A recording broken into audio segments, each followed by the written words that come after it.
James, the second option I remember you mentioning while at the district gathering was productive conflict training. Tell us about that and how it differs from option one, which focuses on having courageous conversations.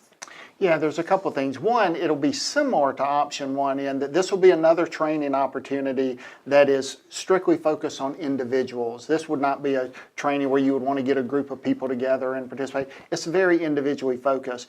But what changes in option two is this is a much more in-depth commitment and opportunity for people. Instead of just two 90-minute sessions, this would be 8 hours over a 5-week period. Right now, we would envision spreading that out 1 day a week that people would participate. And what we're going to do is we're going to get into much more detail on the courageous conversations. And one of the things that you will often hear in the civilian world, and maybe people have heard in their workplace, is this notion of crucial conversations.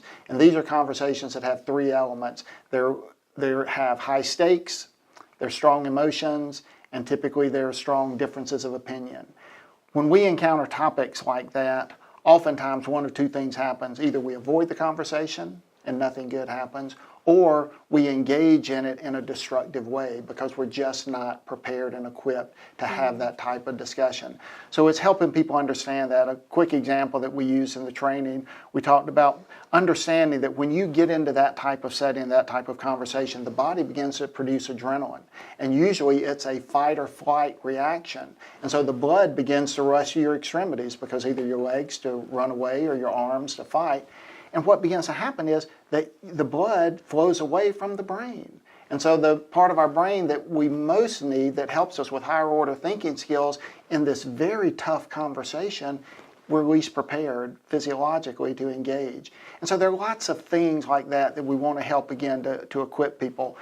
This would get into more details about thinking theologically around questions. We've talked about how this is not just for this one question around human sexuality, but it's for things that we will encounter in the future. And so we'll talk about the Wesleyan quadrilateral as a methodology for looking and examining tough questions and how do we resolve those type things. So this would be, again, a much greater commitment, but one that would go in a lot more detail for people over these 5 sessions. So a higher commitment, but still fits into the schedule of somebody who is quite busy. That's right, and we realize that there are going to be some opportunities where somebody's just going to have an absolutely unavoidable conflict on 1 or maybe 2 of the opportunities, and we would envision doing these at night. But we will record them, and so if you're a registered and paid participant in this class, you would be given the opportunity to watch that and still participate. So we don't want people to think that just because I've got this special family event that I absolutely cannot miss on this evening, that's going to make it impossible for you to participate in this. So we do want to have some flexibility there.